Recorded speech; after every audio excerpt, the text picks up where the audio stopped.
You used money today. You'll use it tomorrow. You've used it almost every day you've been alive. So finish the sentence out loud. Money is, yeah, nothing. The one thing you use more than almost anything you own. And you can't say what it is. That's by design. And by the end of this, you'll understand two things almost no one does. Why the money you trade your life for is quietly bleeding value while you sleep, and how it all traces back to 6 men, a private island, and a fake duck hunt. This isn't trivia. You work, you save, you do everything right, and you still feel behind. Rent climbs, groceries climb, and the finish line keeps sliding away. School taught you the mitochondria is the powerhouse of the cell. Never taught you the system running your entire life. Money. Because that falling behind feeling isn't a vibe. It's a mechanism. And you're about to see exactly who's standing on the other end of it. But before we get to that island, you need the one idea that makes the whole story click. The single weakness every form of money has ever had. Whoever controls the supply controls everyone using it. So let's build money from scratch, fast, because that's the only way the duck hunt makes sense. First, money is not the paper. The paper's just a receipt. Picture a world with none of it. Pure barter. You make chairs. You want eggs, so you need a chicken farmer who specifically wants a chair, or you'd starve sitting on a beautiful chair. So we invented a cheat code. Agree on one thing everybody takes and trade through it. That middle thing is money, or really whatever everyone agrees to treat as money. Today, that's the dollar in your pocket, which means money was never an object and never a law of nature. It's an agreement, a claim on everything an economy produces, any good, any service, anyone's time. So what you've really been chasing your whole life isn't dollars, it's purchasing power, what the money buys. And go one level deeper. You only got that purchasing power by trading away your time. Hours of your life you never get back. At the bottom, for you, for anyone who works for a living, money is stored time. Your time. Lock that in. It's the whole game. But not just anything survives as money. We tried cattle, salt, shells, even giant stone wheels, and kept hitting the same 5 rules. So what makes good money? 5 tests. And one thing's passed enough of them to stay money for 5,000 years. Gold. So let's run gold through all 5. Divisible? Barely. You can melt it down, sure, but try shaving an exact coffee's worth off a gold bar at the register. Clumsy. Keep that one in mind. Durable? Completely. Gold doesn't rot, rust, or corrode. Bury it 1,000 years, dig it up, still gold. It outlasts whole civilizations. Portable? Not really. Gold's heavy, and moving any real amount is slow, costly, and a great way to get robbed. Keep that one too. Recognizable? Yes. Weigh it, test it, verify it on the spot. And the big one. Scarce? More than almost anything on Earth. Now, why isn't air money? You'll die without it in 4 minutes. Way more useful than gold.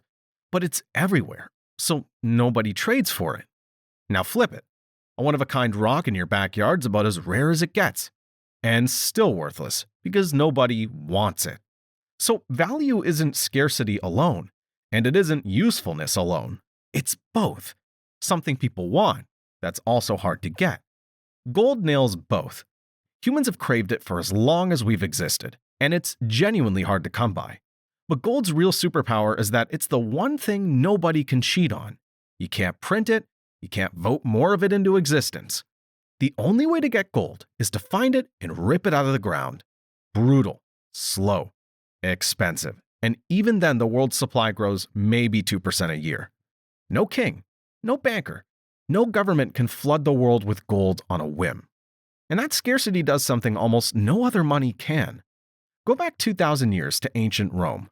1 ounce of gold would get you a fine toga, a quality belt, and a good pair of sandals. A full outfit, head to toe. Today, that same single ounce buys you a nice suit, a quality belt, and a fine pair of shoes. 20 centuries apart. Same ounce of gold, same quality of outfit. That's what holding your value looks like. Lock that in. The harder something is to make, the better it holds its value. Cheap to make, cheap to hold. Gold scarcity was never a policy anyone chose. It's physics. That's the real reason it ruled for 5,000 years. But notice gold flunked 2 of those tests. Too clumsy to split, too heavy to carry. And the clever fix someone invented for those 2 problems is exactly where the whole story goes sideways. So here's the fix for gold's 2 flaws. Too clumsy to split, too heavy to carry. Leave the gold in a vault and carry a paper receipt that says redeemable for X gold. The paper's light. You can write it for any amount, and it's as good as gold. And there's the trapdoor. Now you're not trusting gold. You're trusting whoever holds it. Those vaults became banks. And banks noticed nobody cashes in all their receipts at once, so they lent out far more than they actually had. That's fractional reserve banking. Only a sliver of what they owe is ever really there, which is fine until everyone demands their gold at once. The vault's empty and the bank dies in a run. So the world built a bank to sit above all the banks, a central bank, with the power to conjure money to stop the panics and to control how much money exists at all. But the floor's about to drop out completely. Soon the gold vanishes entirely, and we're trading paper backed by nothing but trust. Which forces the real question. So who holds that dial? It starts with a panic, a banker's library, and a secret you weren't supposed to know. Early 1900s, and America's the holdout. No central bank, no backstop. So when Wall Street panics, and in 1907 it badly does, nothing stops the fall. Banks run dry, crowds stampede, the system folds. Who bailed out the country? Not the government. One private banker, J.P. Morgan, reportedly locking financiers in his own library until they put up the cash. And everyone thought the same thing. We can't hang the whole country on one old man's mood again. So in November 1910, 6 of the most powerful men in American finance snuck onto a private island off Georgia, Jekyll Island. Under fake names, they told everyone they were duck hunting. One even carried a borrowed shotgun, purely for the cover. For a week, in secret, they drafted a brand new institution to sit at the controls of the nation's money. It stayed buried for over 20 years.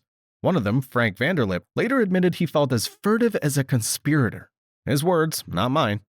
Their plan got renamed to Scrub the Wall Street Fingerprints and passed Congress in 1913. You know it as the Federal Reserve. So the body that steers America's money was sketched in secret on an island over a fake hunting trip. Documented history.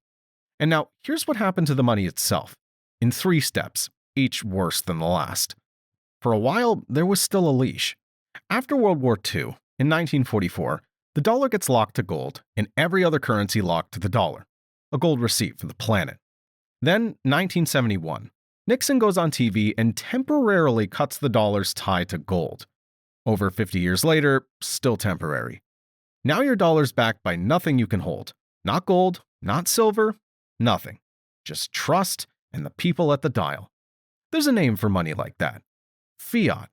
Latin for let it be done. Money because they say so. And that's exactly what you're using today. Every dollar in your wallet, your paycheck, your savings, all of it, pure fiat. And remember, cheap to make, cheap to hold. Fiat costs basically nothing to create. People say they just print it, but it's easier than that. Most of it's never printed at all. A few keystrokes and it simply appears on a screen. So where does new money actually come from? When a bank makes a loan, it doesn't hand over someone's savings. It types the number into existence. The loan creates the money. Not a conspiracy. The Bank of England published exactly this. Most money's born the second somebody borrows. So money and debt are the same thing in 2 outfits. For your dollars to exist, somebody, somewhere, is in debt for them. That number on your screen was never gold. It's an IOU and a ledger a handful of institutions get to edit. Which leaves the one question that touches your life. If they can make new money out of nothing, whenever they want, what does that do to the dollars you already earned? Cleanest picture I know. One guy earning $50 a year. An economy with 10 houses and exactly $1,000 in existence. So each house costs $100, which means that house costs him 2 years of his life. Hold that number. Now wave a wand and double the money. $2,000 chasing the same 10 houses. Each house is now $200.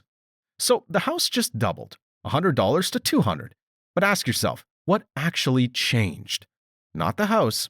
Same walls, same roof, same everything. Its real value held dead steady. The only thing that moved was the dollar. It takes twice as many now to buy the same house, because each one's worth half what it was.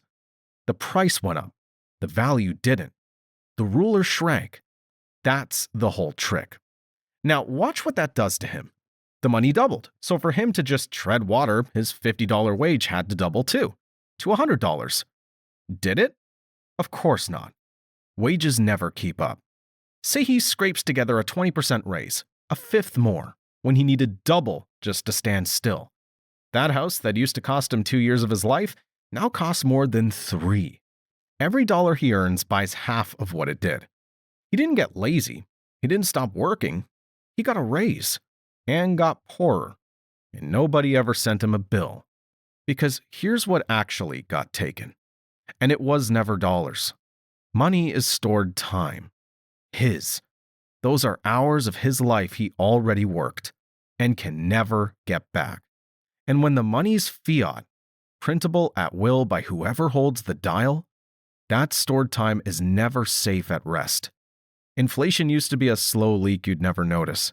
Lately, it's a wound you can feel. And here's the truth. Your money is stored time only if you had to earn it. Trade your effort, your skill, your hours to get it.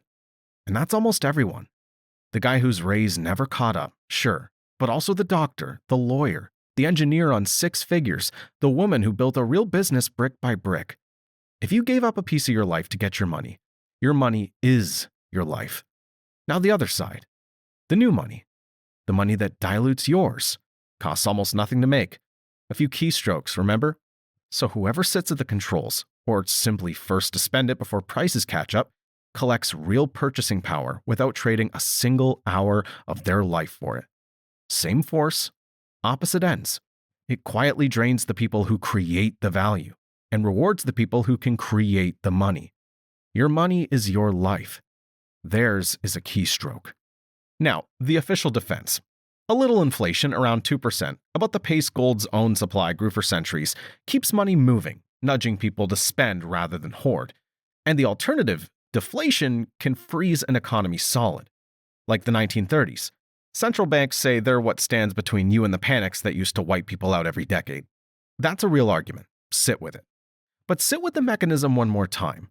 Under everything, it's brutally simple. You trade away the one asset you can never make a second more of, your time, for one they can make infinitely more of whenever they like. The scarcest thing there is for the least scarce thing there is. And every time they make more, the hours locked inside your money quietly lose value. And you were never asked. No vote, no receipt, no signature. There's a very old, very blunt word for taking the hours of someone's life without their say-so. I won't put it in your mouth. I'll just hand you the mechanics and let you finish the sentence. So where does that leave you? Not with a pitch, not with a magic fix, and not with the fantasy that you can just opt out of the system overnight. It leaves you with a better question. Most people spend their lives asking, how many dollars do I have? But once you understand what money actually is, the better question becomes, how much purchasing power can I create, keep, multiply, and protect? Here's the structure underneath that question. Most people earn purchasing power by trading time and energy. At the lowest level, 1 hour of life for 1 unit of currency. Higher up, people use skill, systems, ownership, and capital to create purchasing power without being tied to every hour they work. None of that makes money evil. It makes money a tool. But like any tool, if you don't understand how it works, you get shaped by it instead of using it. For centuries, money has changed forms. Shells, metal, paper, bank deposits, digital balances. The dollar in your pocket has lost most of its purchasing power in a single century. The names change. The question underneath never does. Who creates purchasing power? Who preserves it? Who loses it? And who understands the difference? Most people go their whole lives using money without ever asking what it is. Now you have. And that understanding, that's the one thing no one can ever inflate away.